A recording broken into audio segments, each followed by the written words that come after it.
You're listening to Factual America.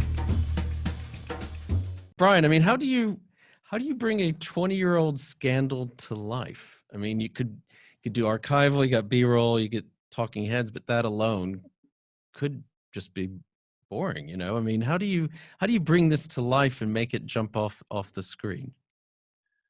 Oh, I mean, that's the secret sauce of documentary filmmaking. No, I mean, we always knew that, telling a story historically, has its pitfalls, and you don't want to. It's very easy to kind of fall into those tropes of it just feeling like a factual recounting of things that happened in the past, and we always wanted this to feel very cinematic and to feel very present, like we're actually living in the middle of what was the investigation. And the way that we decided very early on to approach the story was structure the series in a very particular way, where that episode 1 really came from the FBI's point of view, and we wanted the audience to really feel like they were an investigator, like they were part of that team, and that we're learning things as the FBI agents are actually learning things.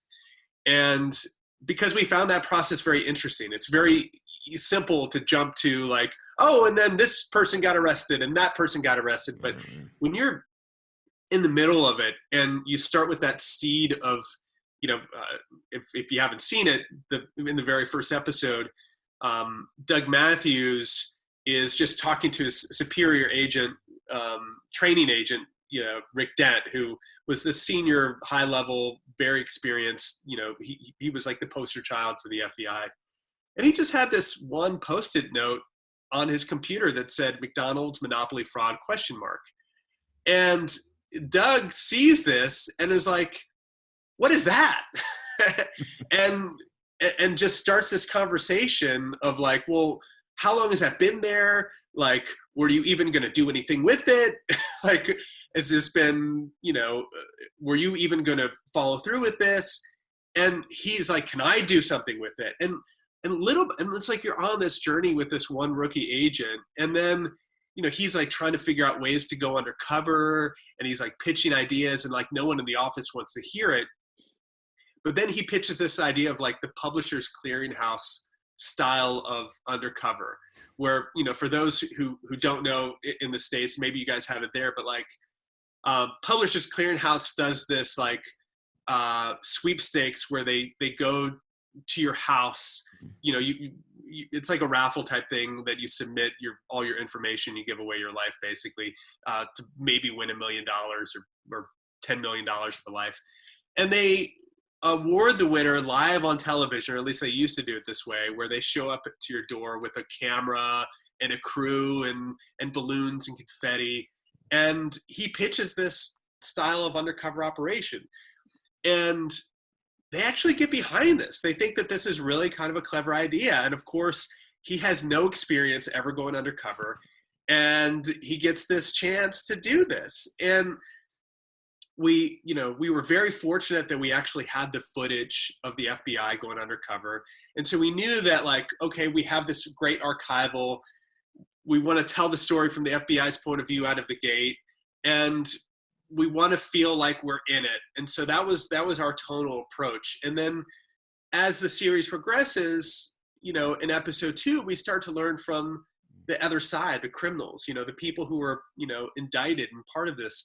And we love that as we discovered these characters in the series and for ourselves, that there were a lot of layers to them, and that some people obviously knew what they were doing, but there were some people that were legitimately duped into participating and to claiming prizes,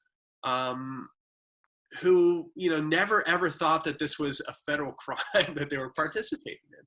And we wanted to humanize, each of their experiences in a way that we could identify. And so the series evolves as we go episode to episode. And hopefully, the audience gets to go on this incredible journey along with the FBI and us, similar to like what we learned along the way. And we obviously the finale is is a nice twist and turn, but we won't spoil that for you or for anyone else, I guess. Exactly. Much appreciated. But James, whose idea was it to use reconstructions? Because I know that can be a double-edged sword sometimes and can fall flat. But I think the episodes I've seen, I think they're brilliant. And so, how did you come up with ideas for that and how to shoot those? That was Brian and myself. Yeah. There's so many great parts to the story that there just wasn't footage of. Like, Yeah. for example, the first time that the Jacksonville FBI office tells McDonald's about this whole situation and the pressure cooker that they described on both sides of it, of what it was like to be in that office and revealing something this big.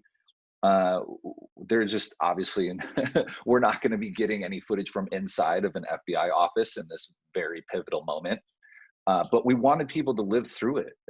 We just want it to be a flippant story that, like, oh, okay, we went there, we had them come in, but like, no, you need to understand, you need to feel that pressure that they were under. I mean, you have this small office telling one of the biggest companies on the planet, there is something wrong with your most beloved game that makes you the most money.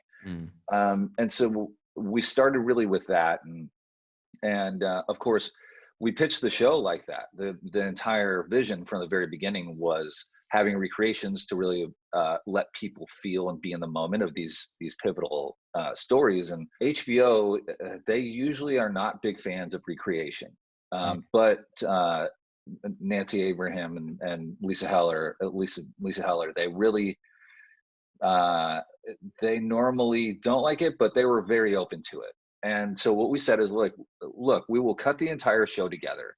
We will put in storyboards to give you an idea of what the recreation will look like at this point.